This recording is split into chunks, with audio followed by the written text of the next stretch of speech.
Hare Krishna, muchas gracias por venir a la clase de Srimad Bhagavatam de hoy, correspondiente al canto sexto, capítulo 12. El capítulo se titula La gloriosa muerte de Vritrasura y estamos en el verso número 19. Hasta ahora ha hablado Vritrasura de una forma muy sabia y muy devota, y ahora Indra le responde comenzando con este verso. Indra uvacha agodanavasitosi yasya te matiridrishi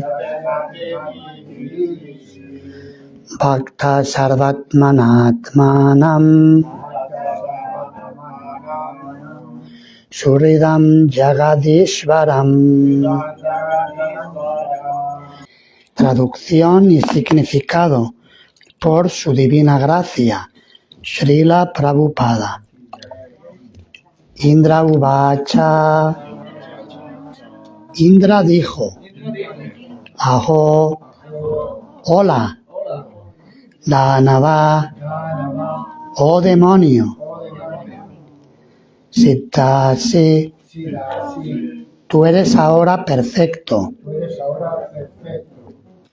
Yasya, cuya, te, tuya, Mati, conciencia, Idrishi, como esta, Bhakta, un gran devoto, Sarva Atmana, sin desviación, Atmanam, a la superalma, Suridam, al mayor amigo, Jagadishvaram, a la suprema personalidad de Dios. Indra dijo, oh gran demonio, por tu discernimiento y por la constancia que muestras en el servicio devocional, a pesar de tu peligrosa situación, veo que eres un devoto perfecto de la suprema personalidad de Dios, que es la superalma y el amigo de todos. Si lo queréis repetir, Indra dijo, oh gran demonio, por tu discernimiento y por la constancia que muestras en el servicio devocional, a pesar de tu peligrosa situación, veo que eres un devoto perfecto de la suprema personalidad de Dios, que es la superalma y el amigo de todos. Significado. Como se afirma en el Bhagavad Gita 6.22, Yam latva cha param labham manyate nadikam tataha yasmin stito nadukkena gurunapi vichalyate. Quien se establece en el estado de conciencia de Krishna nunca se aparta de la verdad y tras ese logro ya no aspira a nada más. Al situarse en esa posición, no se desconcierta ni siquiera en medio de las mayores dificultades.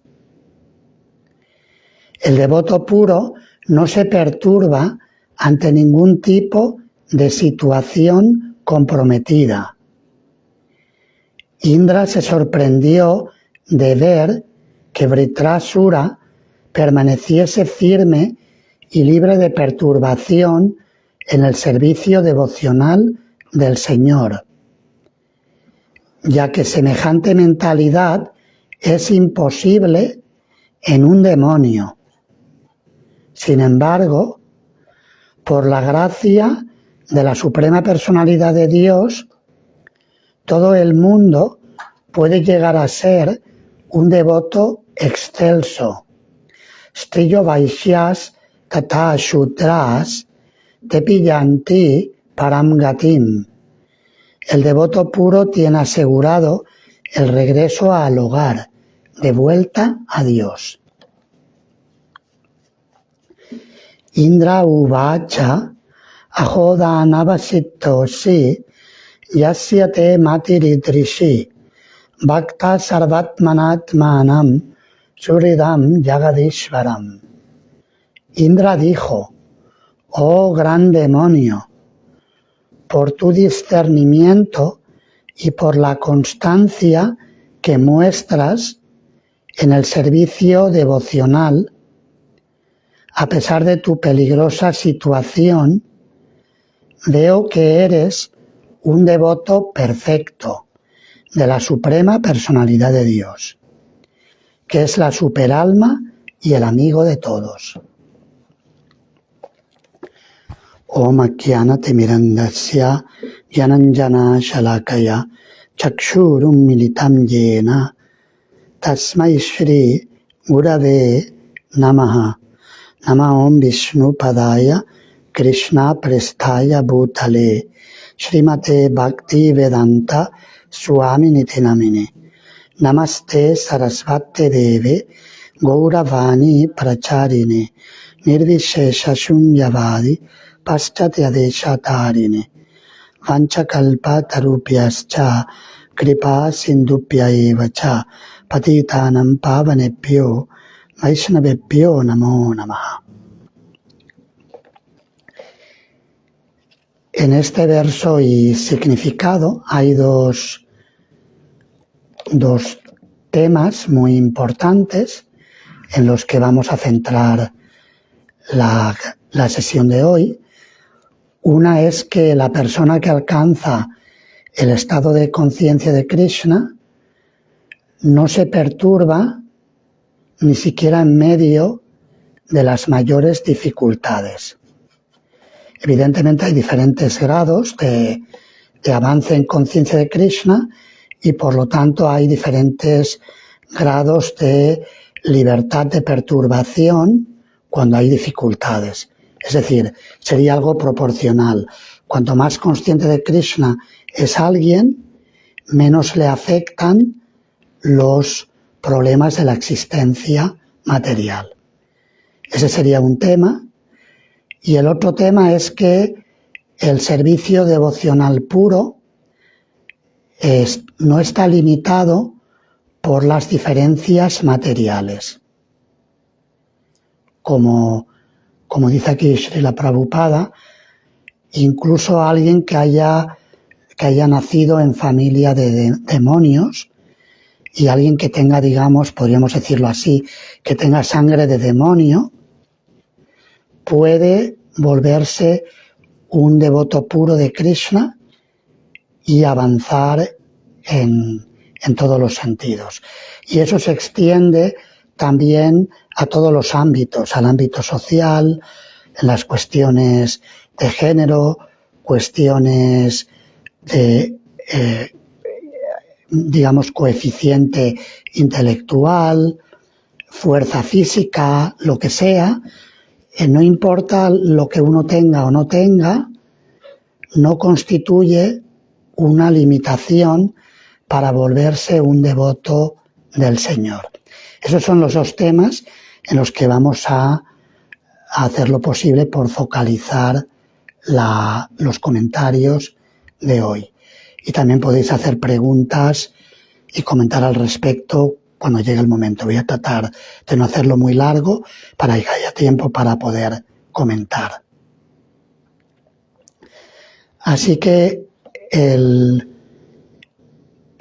dice Srila Prabhupada, cita un verso de la Bhagavad Gita, que lo vamos a leer otra vez en el contexto que está en el capítulo 6, verso número 22, que aparece junto con otros versos del 20 al 23 y está describiendo la etapa de Samadhi o la etapa de absorción completa en la suprema personalidad de Dios.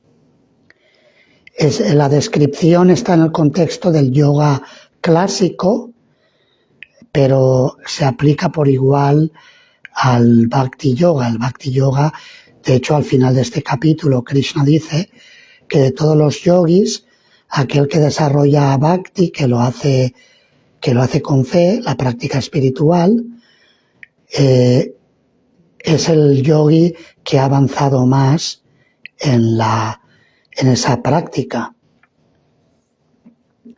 Los versos dicen: en la etapa de la perfección denominada trance o samadhi, la mente de uno se abstiene por completo de las actividades mentales materiales, mediante la práctica del yoga. Esa perfección se caracteriza por la habilidad que tiene uno de ver el yo mediante la mente pura y de disfrutar y regocijarse en el yo. En ese estado jubiloso, uno se sitúa en medio de una felicidad trascendental ilimitada que se llega a experimentar a través de los sentidos trascendentales. Establecido así, uno nunca se aparta de la verdad y al conseguir esto piensa que no hay nada mejor. Al uno situarse en esa posición, nunca se desconcierta, ni siquiera en medio de la mayor de las dificultades. Esto es, en verdad, estar libre de hecho de todos los sufrimientos que surgen del contacto material. Y quizás podemos pensar en qué ejemplos tenemos en las escrituras o en los acharyas de una situación así. Personas que no se desconciertan en medio de las mayores dificultades. A ver, entre todos si podemos recordar algunos ejemplos. Arjuna, por ejemplo. Aunque Arjuna se vino abajo, pero como se refugió en Krishna, se mantuvo estable. Muy bien. Haridas Thakur, que fue torturado en 22 plazas de mercado diferentes. Kunti, que incluso decía: Señor, ahora que ya no tenemos dificultades, te vas. Yo prefiero que me mandes toneladas de dificultades y que te quedes con nosotros, que no haya dificultades. Cuando hay dificultades, tú estás con nosotros. Cuando no hay dificultades, parece que no te vemos. Y pensamos que la vida va bien. ¿Quién más? Prahlad Maharaj. En el templo de Barcelona hay una pintura de Prahlad Maharaj, que la habéis visto.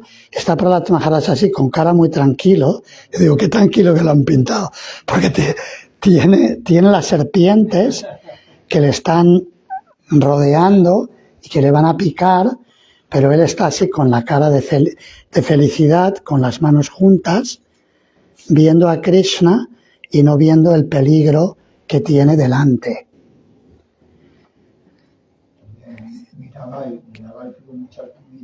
Mirabai, la famosa santa del Rajasthan, que era hija de reyes y le pasó por muchas penurias.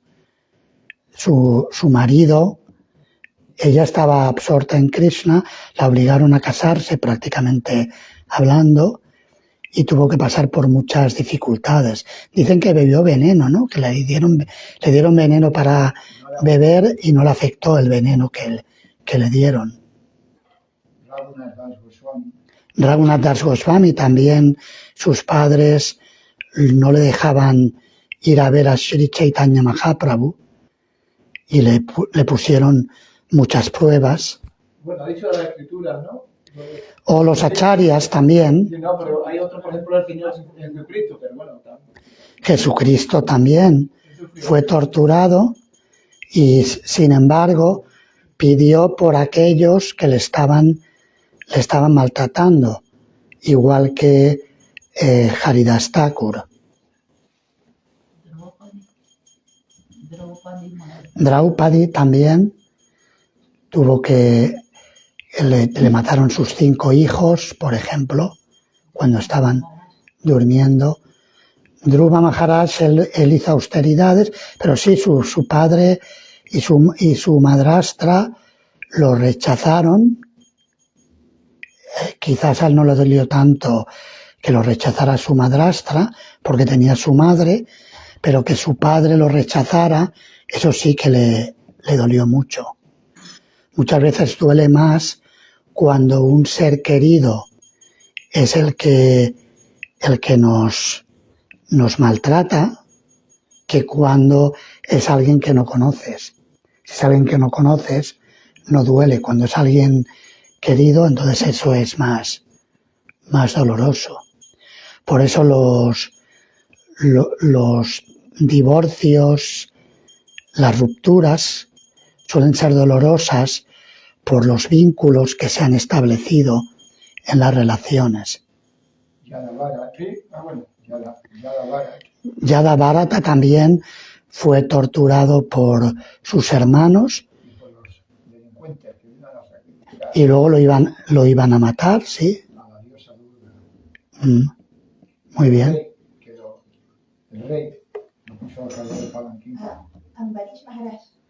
Ambarish Maharaj también fue maltratado por Durvasa Muni cuando él no le había hecho nada malo, simplemente había bebido agua para cumplir a tiempos el voto que había hecho durante el Ekadashi, un ayuno.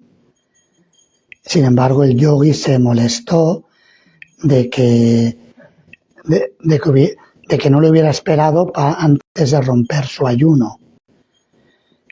Así que hay tantísimos casos. El último, el grande, Bhishma. Bhishma también, el que estaba en el lecho de flechas durante 50 y pico días y también sacrificó por su padre, porque su padre tenía un deseo y para que su padre pudiera casarse por segunda vez a la mujer que quería o de la que se había enamorado. Bhishma, aunque era un guerrero poderoso, hizo un voto de no casarse para beneficiar a su padre. Y hay una lista larguísima. El propio Srila Prabhupada, Srila Bhaktisiddhanta Saraswati Thakur también trataron de matarlo. Hay tantos casos distintos en los que los devotos pasan por dificultades, porque esa es la norma en el mundo material. Siempre va a haber pruebas, va a haber problemas, que ya sea que provengan de otras personas o otros seres vivos, que provengan de los agentes naturales o que provengan del propio cuerpo y la propia mente. Siempre ocurren cosas. Pero, digamos, la clave que se da aquí es que conforme vamos avanzando en el servicio devocional, nos afecta menos lo que nos ocurra en el plano material. Y eso podemos, digamos, como dice Srila Prabhupada, podemos hacer una evaluación de nuestro estado de conciencia viendo cuánto nos afecta las cosas que nos pasen, sobre todo las cosas malas. También las cosas buenas, si nos ponen demasiado entusiastas, también puede ser un síntoma de tener cuidado, porque normalmente el regocijo material es como un extremo del péndulo. sí, es fácil que cuando se acabe se va al otro lado. Es como una de las enfermedades modernas, o por lo menos no sé si es tan moderna, existe en el mundo material, pero en el mundo actual le han dado nombre. Se habla de alguien que es bipolar. Habéis oído hablar de esto, ¿no? Las personas bipolares significa que pueden estar súper entusiastas a tope, en un grado superlativo, y luego al día siguiente tienen una depresión tremenda, o sea que es enorme, ¿no? Dice, a veces dicen depresión de caballo, no sé por qué le llaman depresión de caballo, pero a veces le llaman así, depresión de caballo, ¿no?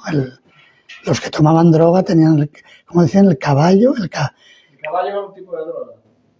El caballo es un tipo de droga, ¿no? Que es la heroína, ¿no? ¿Por qué le llamaban el caballo? Aquí en nuestra ciudad vamos a dar droga. No toman nunca esa droga.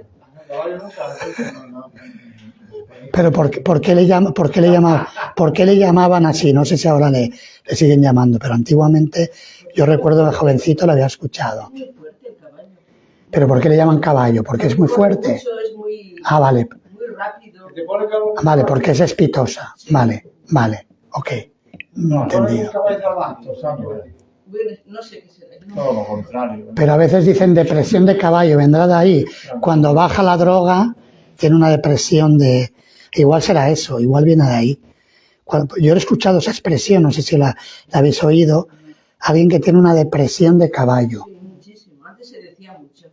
Quizás venga de las personas que toman esa droga que le llaman caballo, cuando les viene el bajón, tienen una depresión muy fuerte. Porque al tener una subida tan grande, cuando ya no la tienen, entonces el sufrimiento es el otro extremo. Esa es la característica del mundo material, que va de un extremo al otro. No, el ejemplo que cuando la vida Srila Prabhupada en Nueva York, entonces cuando predicaban la conciencia de Krishna, entonces la prédica era no más bajadas, porque tú vas a la droga, yo no, decir, Krishna no toma casi la droga, pero cuando vas tú, la droga te pone contento y ya luego te hace bajar. Entonces te entra en la época que usted está diciendo de depresión de caballo. Sí, bien. En la época de Srila Prabhupada, los jóvenes tomaban mucho LSD y hacían sus viajes con la droga.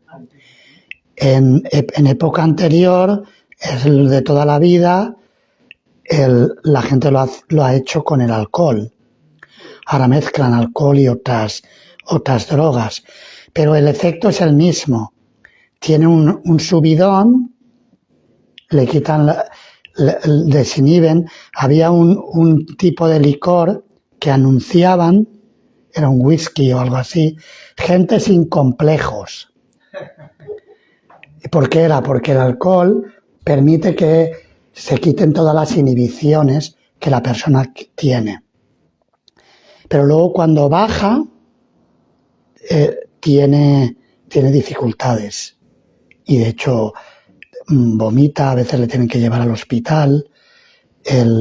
Luego tiene efectos en la salud, que la persona tiene problemas de cirrosis, por ejemplo. Yo tuve algún familiar que por excesos en el alcohol, un familiar no tan cercano, pero él por excesos en el alcohol falleció de cirrosis hepática. Es algo muy típico. De la misma manera, cuando alguien padece esa patología bipolar, que en el mundo material más o menos todos tenemos una cierta bipolaridad, vamos de un lado al otro, pero cuando va a un extremo muy grande, se dice que alguien es bipolar. Ya se le da un nombre de una enfermedad. Y tienen que darle medicinas para equilibrar que la persona pueda funcionar normalmente en la vida. Eso es lo que se hace actualmente. No sé antiguamente si estas enfermedades eran catalogadas de esta manera, no lo he estudiado, si existían o no, o es un fenómeno de la vida moderna que hace que todo vaya más rápido, la vida material sea más intensa y por lo tanto produce esa bipolaridad, o simplemente que antiguamente existía y lo trataban de otra manera, de una manera más sencilla.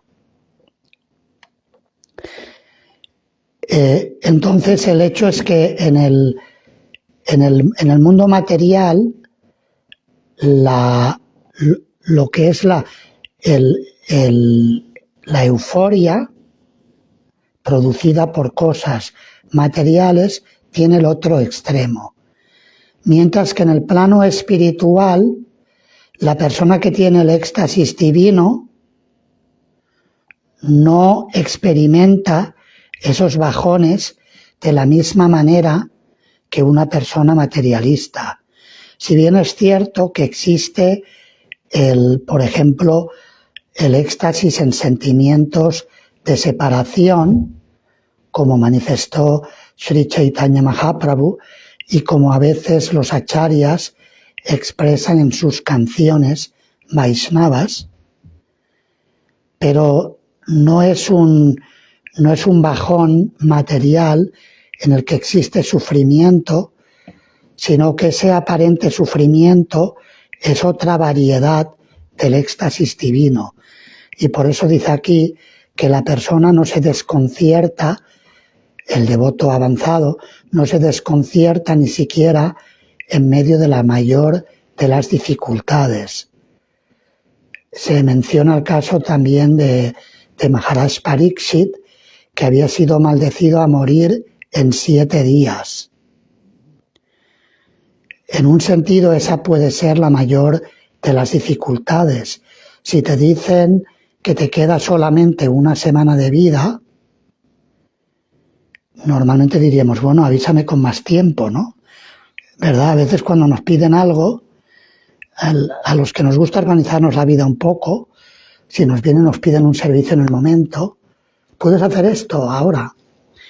No, me tengo que planificar, avísame con más tiempo. Si nos dicen, te queda una semana para dejar tu cuerpo, el efecto es más o menos el mismo, ¿verdad? Nos gustaría que nos avisen con más tiempo. O no me avises, ¿no? Que no me entere, ¿no? Que deje el cuerpo durmiendo, ¿no? Que no me entere de la transición. Sin embargo, se dice que Maharaj Pariksit, él permaneció siempre estable, incluso aunque le habían avisado con tan poco tiempo de su muerte, valga la redundancia, inminente.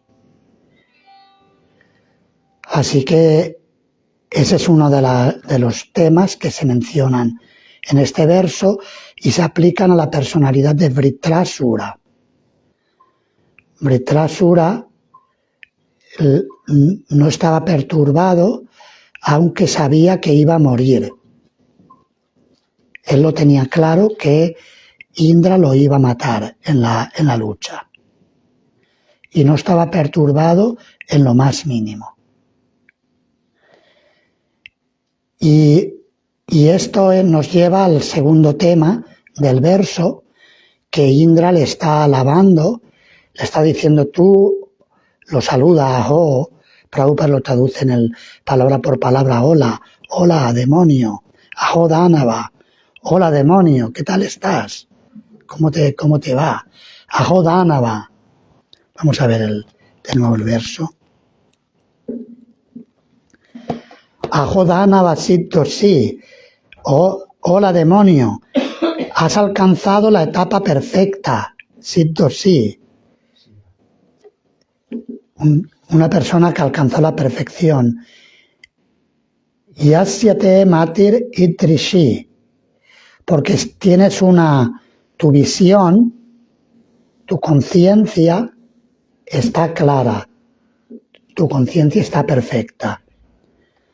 Bhakta Sarvatmanatmanam.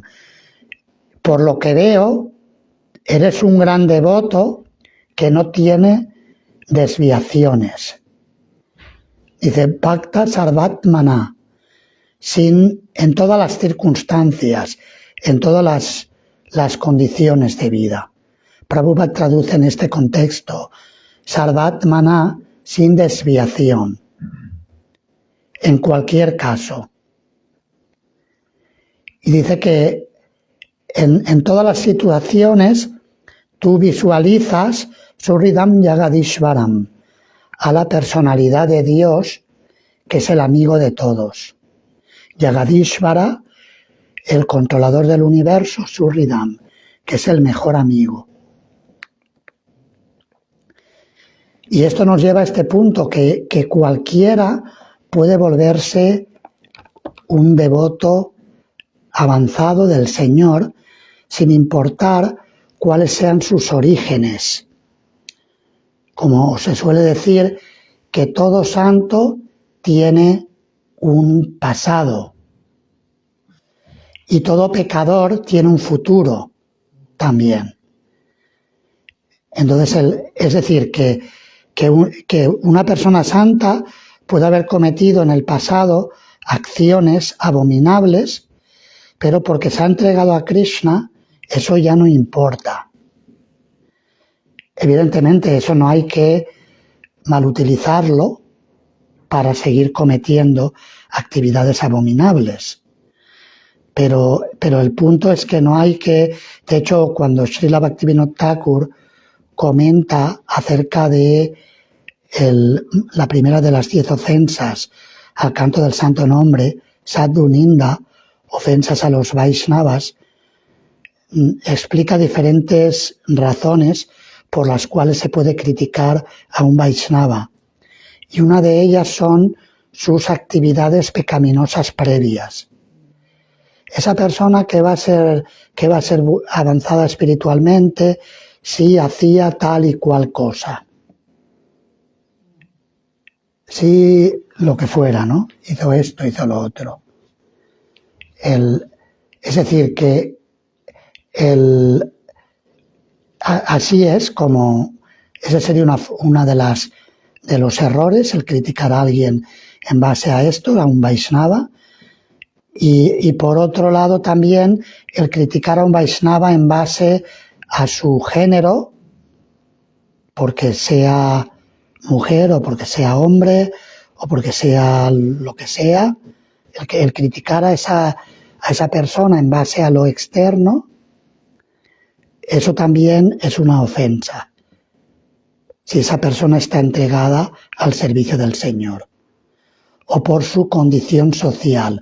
Y Srila Prabhupada cita el verso 32 del capítulo 9 de la Bhagavad Gita, Mami parta vyapashritya yepisiu papayonaya striyo vaishyas tata shudras tepiyanti paramgatim, que cualquier persona, incluso papayoni, si ha nacido con un karma muy negativo, fruto de reacciones pecaminosas, y no importa el género, striya, si es una mujer, porque normalmente se suele discriminar más a la mujer que al hombre en sentido negativo en todas las sociedades. Strillos, si es una mujer, vaishyas, si es un vaishya o un shudra, alguien que pertenece a los estratos sociales menos considerados, aunque hoy en día los vaishyas han ganado rango comparado con otras épocas.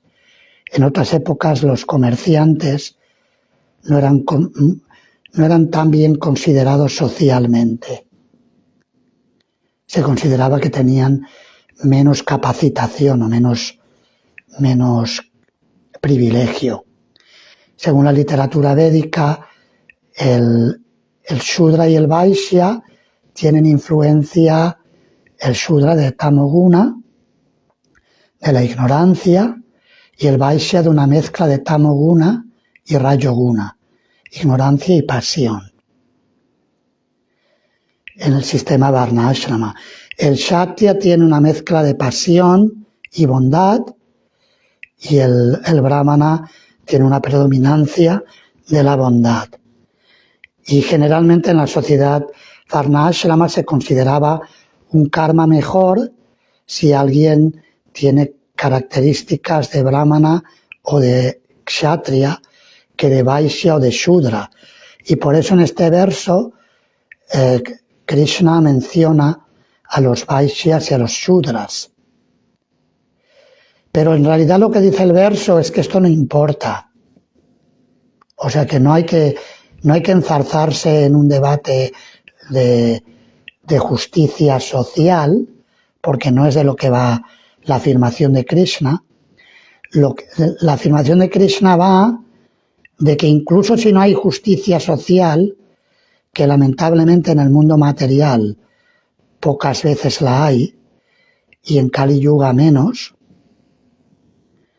la justicia social muchas veces no se entiende, no la hay. A veces una persona comete una ofensa y se le aplica un castigo desproporcionado, con más o menos razón, pero eso ocurre. O por lo menos desproporcionado a nuestros ojos. Así es la vida, es como funciona. Y luego, por ejemplo, en el caso de Maharaj Pariksit, lo maldijeron a morir por una ofensa seria, pero no tan seria como para condenarlo a muerte. ¿Verdad? La ofensa al Muni era seria, pero no tanto para que lo condenaran a muerte. Sin embargo, él la aceptó, porque había cometido un error y dijo, yo lo acepto, yo he cometido una ofensa y por lo tanto lo asumo. Pero Krishna lo que dice es que la justicia social puede estar o puede no estar, pero eso no importa. Si uno se entrega a Krishna, puede alcanzar el destino supremo, sea quien sea. Y puede complacer a Krishna, que es lo que nos permite alcanzar la perfección espiritual. Y hay una infinidad de ejemplos. Por tiempo ahora vamos a parar, pero voy a dar solamente uno o dos. Está el caso de la Shabari, la mujer aborigen, que cuando escuchó que Sri Ramachandra venía, iba a pasar por el bosque donde ella vivía, se emocionó mucho y quiso ofrecerle un servicio con una atracción natural y pura hacia el señor Ramachandra. Y lo que hizo fue recoger frutos silvestres, pero como no tenía mucha cultura, a la hora de seleccionar qué frutos eran los más ricos para ofrecerle, los probaba para ver si estaban maduros. Lo cual, desde el punto de vista de la adoración, diríamos en el lenguaje coloquial, diríamos, pero qué es Udrada, ¿no? Con perdón y con respeto hacia los Sudras, pero a veces se diría esa expresión, pero qué bruto, ¿no? Qué bruta que es esta señora que lo prueba y luego se lo ofrece. ¿Qué tipo de ofrenda es esa? Sin embargo, el señor Ramachandra lo aceptó porque ella lo hacía con amor. No vio el error externo, sino que vio su devoción. Y ella alcanzó la perfección por hacer esta ofrenda al señor Ramachandra.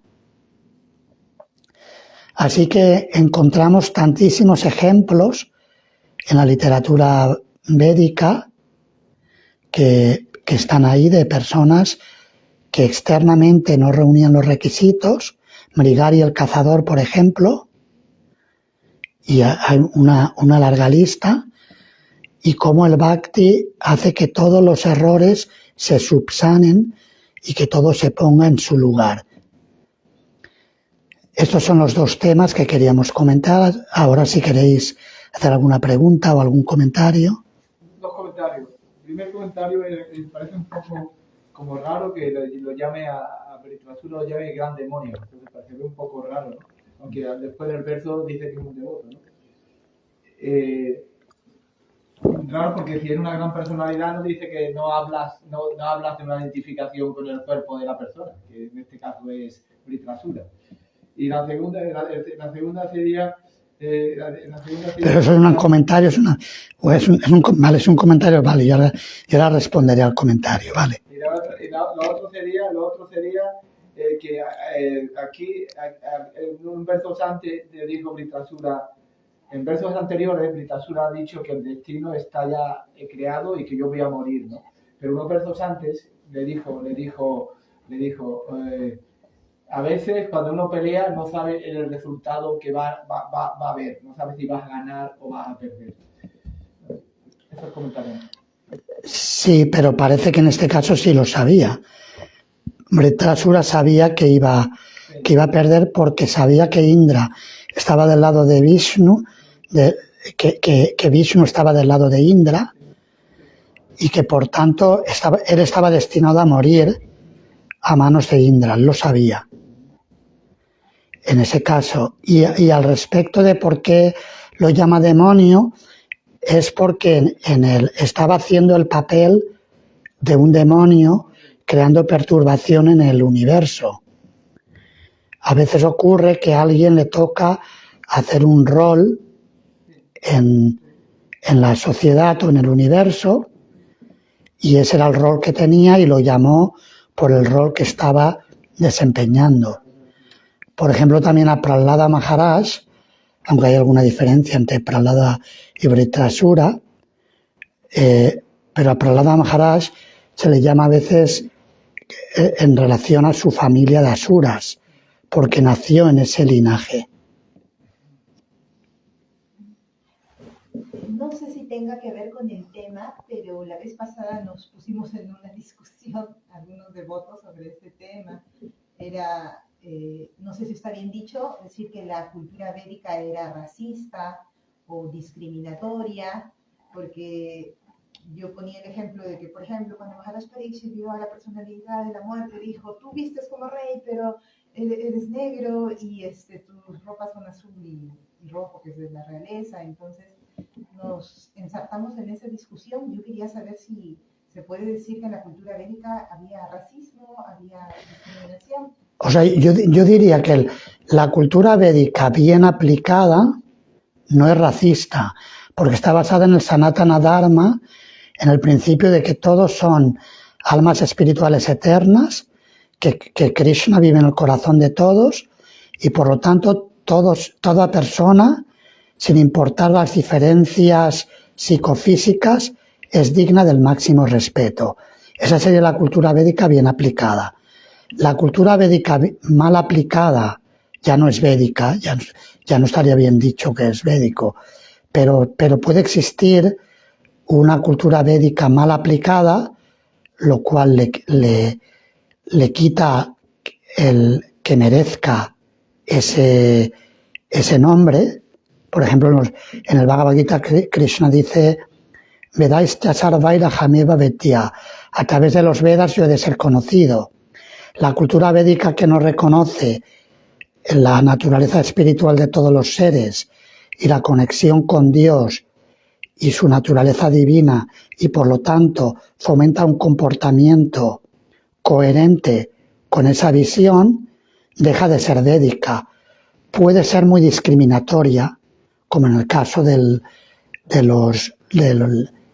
las especulaciones que hay hoy en día en la India, por ejemplo, del yati. El yati es una subdivisión del sistema de castas malentendido. Y verás que incluso en la India, personas que limpian, que son limpiadoras o limpiadores, limpian baños, o sea, limpia habitaciones, pero no limpia baños. A mí, yo baños no limpio, yo limpio solo habitaciones. Sí, hasta eso ha llegado, ¿eh? Eso existe en la India, hoy en día. Eso es una degeneración del sistema de castas mal entendido. El sistema de Varna entendido al revés. Entonces la cultura védica pura no es discriminatoria. Lo que pasa es que como estamos en el mundo material, siempre hay gente que se desvía del camino. Eso es inevitable y en ese sentido siempre va a haber casos de discriminación. Eso es lo que yo diría sobre este tema un poquito, hablando en términos generales. Evidentemente da para mucho y podríamos batirlo un montón, pero yo lo sintetizaría de esta manera. Sí, pero a veces se entiende como, ahora mismo, cómo se ejecutan las cosas, ¿no? En los movimientos religiosos siempre hay la tendencia de que el hombre tiene que ser mucho más, ¿cómo te diría yo? Más visto que la mujer. La mujer siempre, de una manera u otra, se intenta apartarlo así, sutilmente, ¿no? Pero ahí empieza poco a poco, que la mujer tiene que hacer, pues, tiene que ser ama de casa, tenía que estar atendiendo al marido, todo eso. Pero hoy en día no se puede aplicar eso, por ejemplo, con nuestras mentes de hoy en día, de Kali Yuga, ahora mismo. Entonces eso es un poco complicado, ¿eh? Sí, hay que ver el contexto, por eso cuando aplicamos los temas sí hay que ver el contexto, lógicamente hay que ver, hay que ver el contexto con quién estamos hablando. A la hora de comunicar el mensaje hay que comunicarlo en términos que sean relevantes para las personas con las que estamos hablando.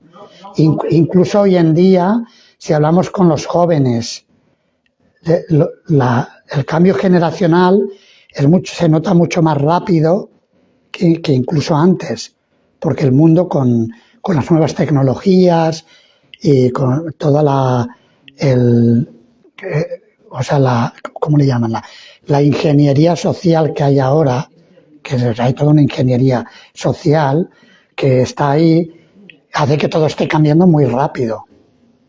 Muy rápido, o sea, básicamente nos están llevando y lo hablan abiertamente, no es que sea algo oculto, pero a mezclar los seres humanos con los robots, con todo el tema de la inteligencia artificial, pero es que se está llevando a eso, se está llevando en esa dirección. Hay una ingeniería social. No hace falta ser Einstein para darse cuenta, o sea que hay que fijarse un poco y reflexionar y lo puedes ver, que se está llevando en una dirección. Pero lógicamente, cuando estás comunicando el mensaje en ese contexto, pues habrá que traducirlo a las personas de ese ámbito lo mejor que sepamos o lo mejor que podamos. Si queremos hacer llegar el mensaje de una forma que sea atractiva para esas nuevas generaciones, que es un reto, no es tan fácil. Es que una pregunta que a veces a la hora de predicar conozco a alguna gente, a la hora de predicar, a veces, si la mujer está en su sitio, es casta, fiel al marido, esto, lo otro, el hombre, estamos hablando de una pareja vaisnava, el hombre es fiel a su principio, esto, lo otro, y luego son felices y van tirando para adelante. Pero cuando se meten en la influencia occidental, el hombre tiene que actuar de esta manera, la mujer tiene que trabajar de esta manera, la mujer sale también de su rol de ama de casa. Entonces después, ¿qué sucede? Que la gente no son felices, empieza esto, lo otro, más divorcio, más... Porque cada uno está poniendo en una situación que no son normales y entonces no son felices, ¿sabes? Y luego la gente no está bien, los matrimonios no están bien, hay peleas, y entonces, para la hora de predicar, ¿cómo haces? Porque es difícil, ¿no? Porque era más gente... Yo normalmente no entro mucho... O sea, si queremos entrar en temas de tipo social, hay que entrar en el contexto. Yo no suelo entrar mucho porque es un tema muy amplio de debate. Si quieres convencer, tienes que mostrar ejemplos que funcionan. Si no, hoy en día hablar no sirve de mucho. Me refiero en el temas sociales. Si quieres tienes que mostrar una comunidad que esté potente y entonces y familias que estén funcionando bien, y entonces puedes hablar de sí. Pero si tienes el mismo índice de divorcios, pues entonces no hables de ese tema, porque tenemos que primero aplicarnos a nosotros. Yo normalmente no entro mucho y si entro hay que entrar con coherencia, no empezar a predicar teorías que nuestra gente no está siguiendo. Hay que ser coherentes, creo yo, ¿no? Esa es mi forma de verlo y de aplicarlo. Focalizar en la esencia del Bhakti, que es lo que, a fin de cuentas, lo que menciona el Srimad Bhagavatam. El Bhagavatam se centra sobre todo en el servicio devocional puro, y como dice el verso de hoy, a pesar de todas las dificultades y las imperfecciones del plano material. Sí que yo suelo hablar a favor, lógicamente, de la familia evidentemente, pero no me centro mucho en ello, porque no creo que es lo que llega más a la gente hoy en día. No. La última ya. Sí, el sistema védico antiguo, ¿no? Yo no lo vería como una discriminación el hecho que un brahmana no limpia los baños. Por ejemplo, a mí me pasó que mis hijos, porque crecieron en la India, cuando volvimos en Occidente, no querían limpiar el baño. Tenían una mentalidad de hindúes, ¿no? No había manera de hacerle limpiar el baño, ¿no? Ni querían comer pasta, querían siempre khichdi. Pero uno se habitúa en un sistema social y aprende un sistema que pero funciona así. El Shudra o el fuera de casta, la persona que limpia los baños, es que está nacido en esto y desde pequeño está crecido para funcionar así, ¿no? Este sistema que tenemos ahora en Occidente de la supuesta igualdad, donde todos tienen que tener los mismos derechos, no es parte del sistema védico. Entonces, ser un Shudra o ser un aborigen o fuera de casa y tener unos roles, ¿no? En la función social, no era un problema, porque para ellos era su estilo de vida. Como uno que vive bajo los puentes, por cuánto quieres grabarlo, por cuánto quieres intentar enseñarle principios brahmínicos, no, vuelve siempre a lo mismo porque han desarrollado esto. Sí, eso tampoco hoy en día, no creo que ninguno, si nos ponemos a comparar, hay mucha gente que tiene posiciones de influencia en la sociedad, tampoco limpian los baños. O sea que en ese sentido que no es... Sí que es cierto que en todos los ámbitos sociales eso se puede dar, sí. Sí, aunque he oído que hay millonarios, es un trend, una moda ahora, que algunos millonarios famosos, lo primero que hacen por la mañana como deporte es limpiarse el váter, ¿no? Cada día. Bueno, eso no está mal, pero no está mal, ¿sabes? Sí. Que limpiar lo que ensucian. Nuestro propio acharya, Srila Prabhupada, en alguna ocasión le vieron estaba limpiando la habitación. Yo he escuchado alguna ocasión en la que él vieron a Prabhupada limpiando, y era el acharya, el gran guru, pero, o sea, que no es que esté prohibido limpiar. O sea, un brahmana no se le caen los anillos de limpiar, que yo soy brahmana, limpia tú, yo no toco. Este es el problema del sistema de castas, ¿no? Esta tendencia de pensar, como soy brahmana, nunca jamás voy a limpiar un baño, pero ok, no limpias porque no es tu rol, otra persona tiene ese rol, pero si hay necesidad, lo haces, ¿no? Claro. En esto no hay sistema de castas. ¿Cómo? Que en ISKCON no hay sistema de castas. Ya está. No hay que usar ese sistema. Yo a veces lo he visto también aquí en la comunidad. Sí. Gente que dice, no, yo soy brahmana, yo no iré al campo. No iré nunca al campo. Digo, esto de qué va.